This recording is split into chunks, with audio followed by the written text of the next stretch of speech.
안녕하십니까, 덴탈빈 조영신입니다. 제가 하는 웨비나에 발치와 발치유 즉시 임플란트 식리법이라는 주제의 강의가 있습니다. 이 주제는 사실은 다른 연자들도 많이 하고 있는 주제라고 생각이 됩니다. 그런데 제가 이 강의를 준비한 이유는 제가 하는 방법이 좀 많이 다르기 때문에 그렇습니다. 특히 이제 이런 주제를 이야기할 때 선행되는 게 발치 자체가 되겠습니다. 많은 원장님이 저한테 물어보는 것이 발치가 어렵다고 합니다. 실제 그렇죠. 엔도덴 치아를 발치하는 게 굉장히 어렵습니다. 그런데 실제로 거기에 대한 방법은 잘 가르쳐 주지 않습니다. 강의하더라도 굉장히 단편적으로밖에 이야기하지 못합니다. 제가 어떻게 하면 엔도덴 치아를 잘 발치에 대한 이야기만 3시간을 하도록 그렇게 계획을 하고 있습니다. 또 한 가지는 개념의 차이가 되겠습니다. 연자들마다 생각이 다릅니다. 결과는 비슷한데 그 과정은 많이 달라요. 자, 그래서 제가 가지고 있는 기본적인 개념이 있습니다.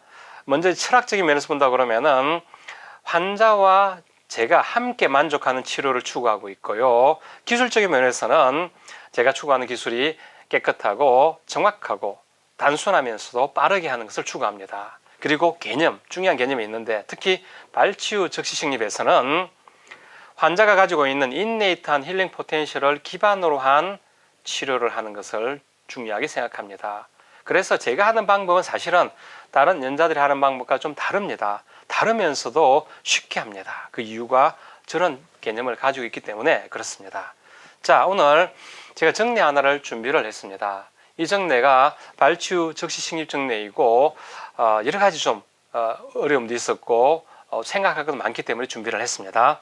이 환자는 45세 여자 환자이고 45번, 46번 크라운 프랙처가 되어서 내원을 했습니다. 이 정리에서 볼 수 있는 여러 가지가 있습니다. 엔도돈틱 트리트된 치아를 발치하는 법, 하이퍼스멘토시스, 그리고 드라이 소켓도 생겼고 작은 힐링 어바트먼트를 달아서 한 것도 있는데 어쨌든 이러저러한 것을 말씀드리도록 하겠습니다. 파노라마 사진을 보게 되면은 오른쪽 45번, 6번이 엔도는 참 잘 되어 있습니다. 누가 있는지 정말 잘했는데 크라운이 프랙처가 되어 있습니다. 이런 상태가 되겠습니다. 포스트 크라운 하기는 좀 너무 치질이 적게 남았습니다. 그래서 발치를 하고 임플란트를 심기로 그렇게 했습니다. 지금 정도라면은 캐나얼과의 거리가 조금 여유가 있습니다. 그래서 발치를 하고 이미디어트도 해볼 만하다라고 생각이 됩니다. 자, CT 보겠습니다. CT상에서도 뭐 특이사항은 없습니다. 아래쪽에 뻗어 있으니까 뼈도 단단하고 그래서 발치를 하고 바로 심자 이렇게 계획을 세웠습니다. 자, 이렇게 이제 발치를 할 때 보통 대구치 같은 경우에는 투스 섹서닝을 하죠. 투스를 자르고 뽑으면 좀 낫습니다. 이 정례는요, 제가 정말로 발치가 어렵다는 사실에 대해서 알고 있고 여러 가지 강의도 많이 했는데 제가 하는 방법을 다 동원할 수밖에 없었습니다. 기구도 다 동원하고 여러 가지 방법이 있는데 방법이 많다는 것은 어느 하나로 잘 안 된다는 뜻인데 결국 있는 방법 다 동원했죠. 정말로 다 동원했고 발치를 하느라고 정말 죽는 줄 알았습니다. 만약에 이걸 그렇게 경험이 많지 않은 원장님 했다고 그러면 포기했을 겁니다. 이 환자는 잘 안 되니까 쉽지 않았습니다. 저도. 자, 어쨌든 여러 가지 방법을 했는데 부러지고 안 나오고 특히 5번이 왜 이렇게 안 나왔는지 정말로 안 나왔습니다. 한참 시간이 걸렸어요. 그래서 온갖 걸 다 했습니다.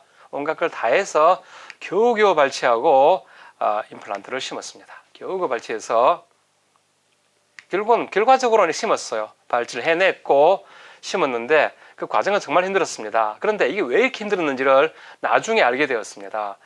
제가 수술하기 전에 주의 깊게 안 봤습니다. 특히 이제 6번만 보면은 괜찮은 것처럼 보이지 않습니까? 그런데 5번이 하이퍼세멘토시스가 있었어요.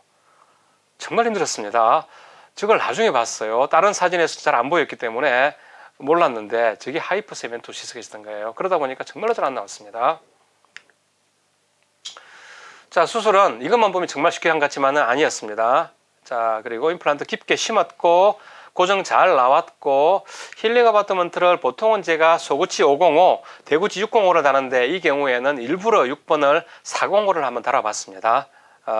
그 이유가 있는데 발치유 즉시 식립을 했을 때 잠시만요. 비디오 보면서 얘기할까요? 자, 발치하는 과정을 보면은 지금 뭐 이제 섹셔닝을 하고 통상적인 방법을 하고 있습니다. 자, 이거 뭐 제가 어렵게 발치하고 있는데 일단 좀 말씀을 드리겠습니다.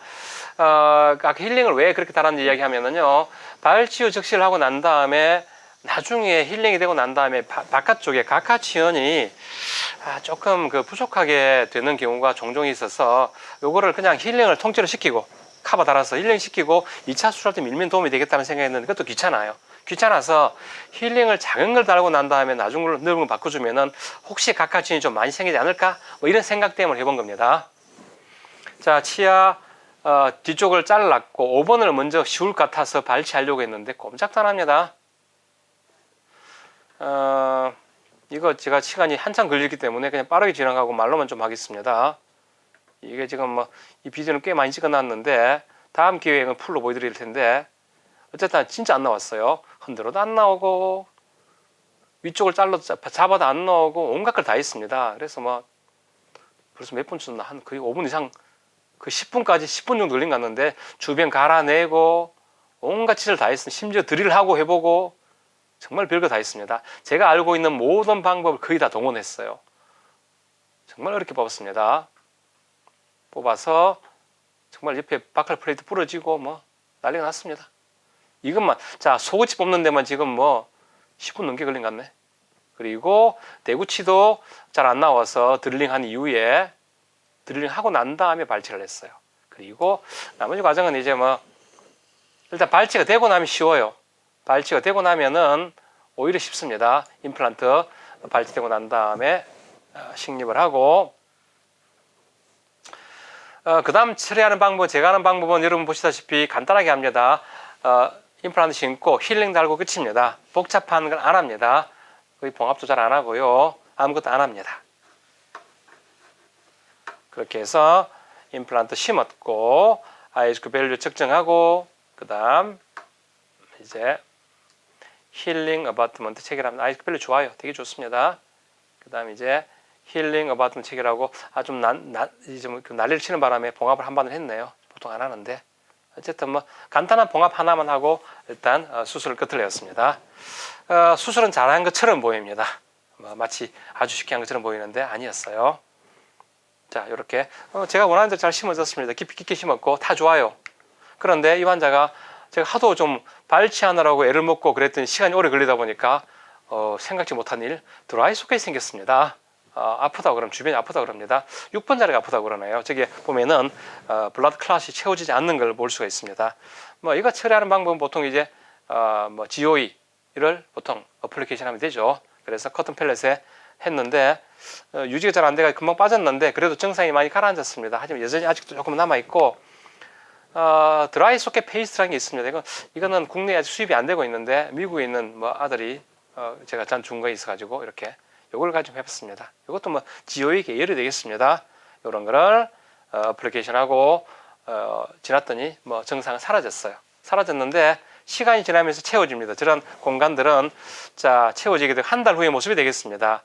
아직도 덜 채워진 것처럼 보이지만 걱정하지 않습니다. 아이스크 밸류 좋고요. 힐링을 교체를 했습니다.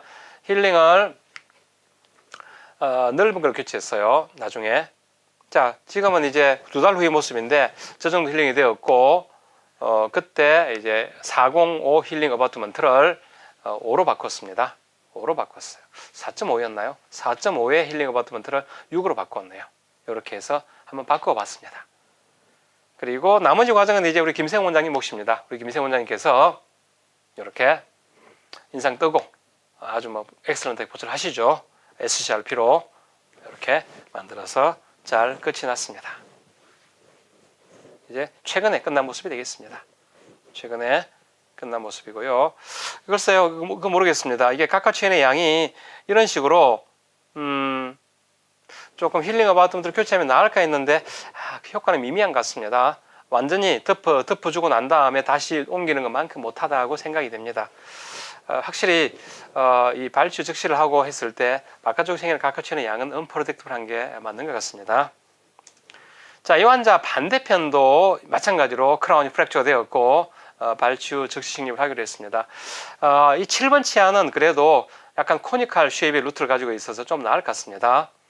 8번은 지금 뽑을 필요는 없습니다. 증상이 없기 때문에 그냥 두고 7번 자리만 심을 생각입니다. CT 찍어봤고요. 한번 지난번 C급을 했기 때문에 긴장을 하고 들어갔습니다. 긴장을 하고 들어갔는데 다행히도 지난번에 비해서 훨씬 쉽게 발치가 되었습니다. 이렇게 나이가 든 사람 보면은 페리돈탈 리가멘트가 저렇게 굉장히 좁아져서 저런 색깔을 보이고 있죠. 잘 안 나오겠죠, 아무래도. 자, 지금 코니컬 쉐입이다 보니까 문제는 드릴링을 하고 고정을 얻어야 되는데 이 경사면을 따라 들어가야 되고요. 좀 많이 지나가야만 고정을 얻을 수 있습니다. 그래서 드릴을 하고 긴 걸 심었습니다. 4.5에 11.5mm를 심었습니다. 그래도 고정은 잘 얻었네요. 70N에 8283이 나왔고 이번에 그냥 통상적으로 605 힐링 어바트먼트를 체결했습니다.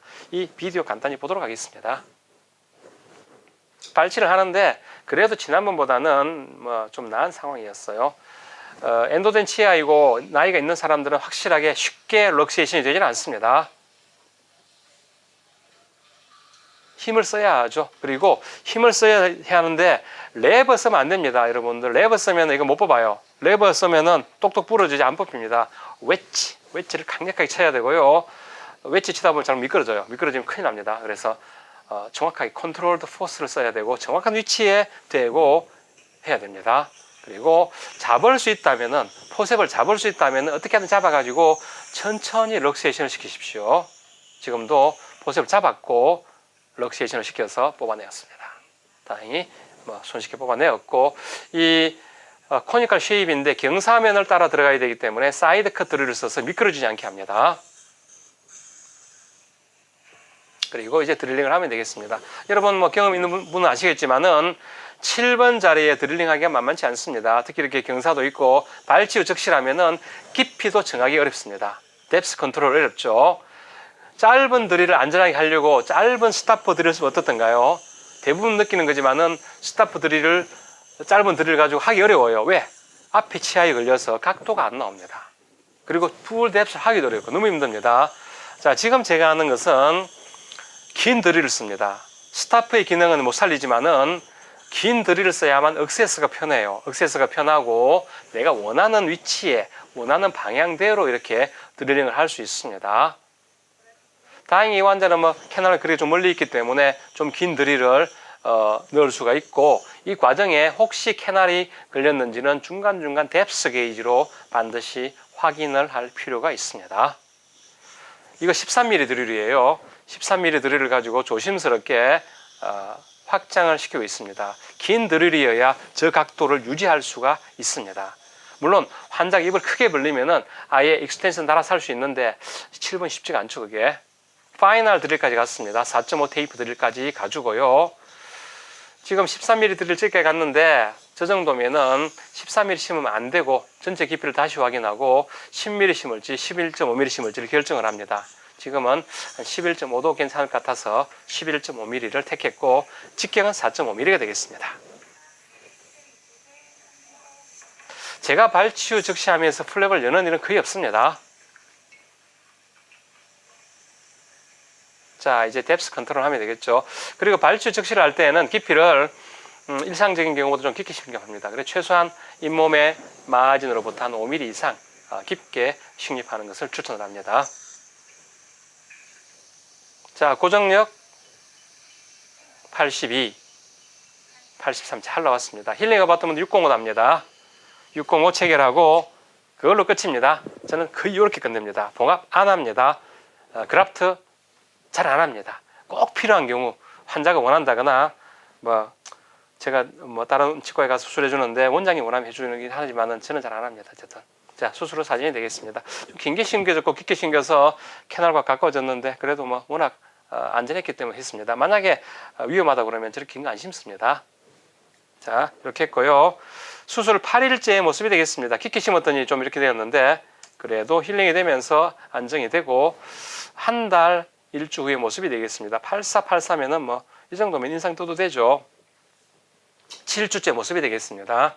7주째 모습인데 안정이 되었고 최근에 인상을 떴습니다. 인상을 떴는데 사실은 어제 보철물을 딜리버리 하려고 만들었는데 안 맞아서 결국 딜리버리 못했습니다. 그래서 오늘은 딜리버리 한 모습까지 못 보여드리는데 이 상태에서 그냥 딜리버리하고 간단히 끝을 내는 쪽으로 보통 많이 합니다. 자, 제 강의 발치우와 발치우 적시 식립은 다음 달이네요. 다음 달 3일과 17일, 24일 수요일 저녁에 계획을 하고 있습니다. 총 9시간입니다. 발치에 관계된 것만 3시간이고 상악, 하악, 발주적 식립을 나누어서 3시간씩 하도록 하겠습니다. 이런 비슷한 주제가 많지만은 제 강의를 들으신다면 여러분 새로운 생각을 하게 될 거고 분명히 임상에 도움이 될 걸로 생각을 합니다. 많은 관심 부탁드립니다. 감사합니다.